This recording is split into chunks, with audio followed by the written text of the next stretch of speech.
I want to ask Roger how you got drawn into the sense of how valuable it was. Here, you were a lawyer. You worked in the natural sciences. Or how did you become a convert, either to this particular situation or just in general?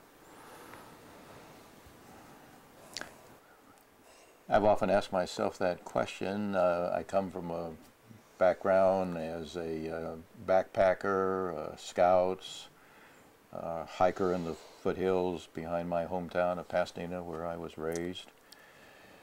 And then I think I was tremendously influenced by people like Phil Pister and Mildred Mathias, we've mentioned, the founder of the Natural Reserve System, Ken Norris, now deceased, was, well, I probably wouldn't be here today were it not for Ken Norris. I met him within weeks of my joining the Office of the President in 1967, and he charmed me into taking a trip with him up to Sacramento to meet with the Department of Parks and Recreation with regard to securing a long-term use agreement for the Año Nuevo Island off the San Mateo coast.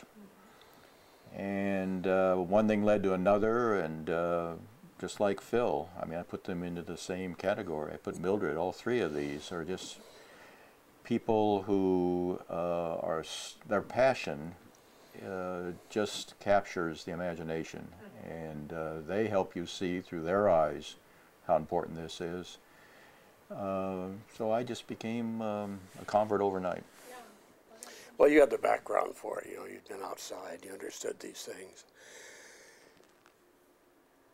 It's a poignant story, this whole thing.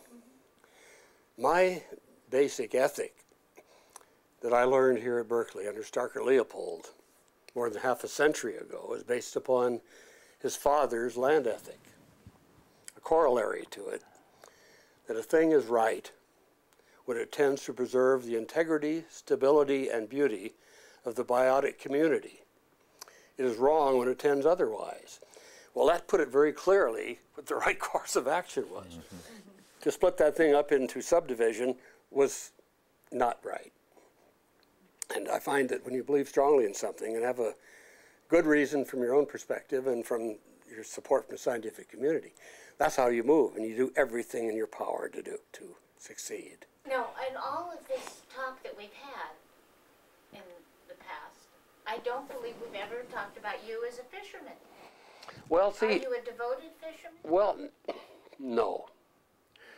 People ask me this now. They say, boy, I'll bet now that you're retired, you fish all the time. It got to, starting as a grad student in the Upper Convict Basin, we'd go out and catch all the fish we could to get data from them.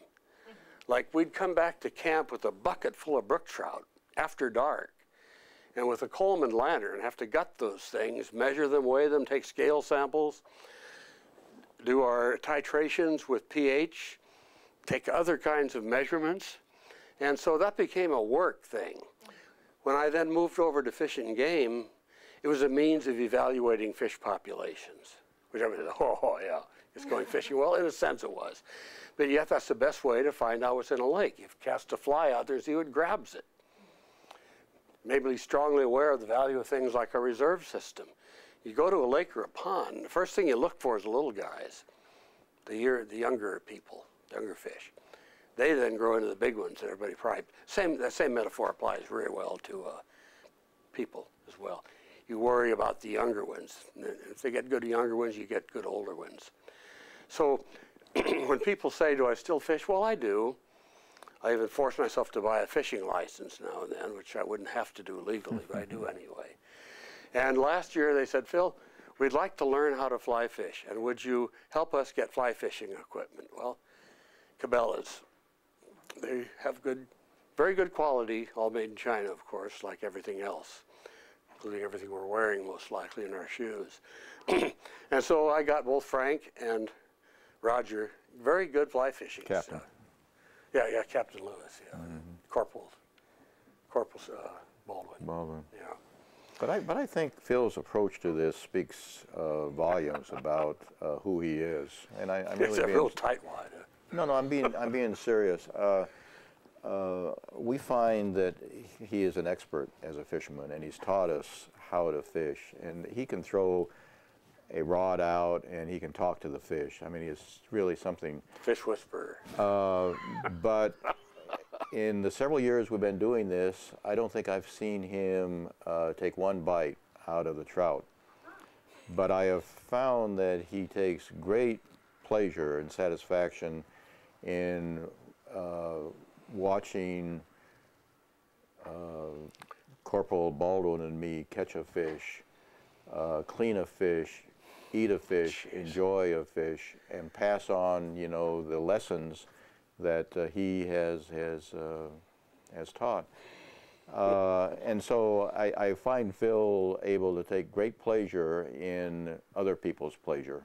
And maybe that's one of the reasons he and I enjoy each other so much, because it goes back to, you know, negotiating fish slew and so forth. It's not because our name is going to be on it or whatever, but we love to facilitate an outcome where, you know, others can gain some satisfaction and pleasure. And the fishing to me is an example of how Phil does Yeah, that. I appreciate that. I've all been, my essential life been directed around one of Goethe's statements. He says this, he asks the question, who is the happiest of men?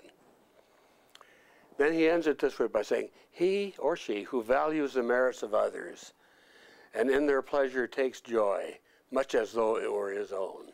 Mm-hmm.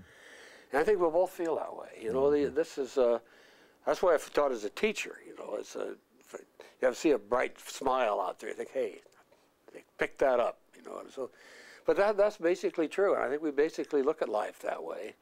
That's why we make excellent officers in the Corps of Discovery. Because even though we have a bunch of reprobates within the Corps, we can see the good points, as few as they are.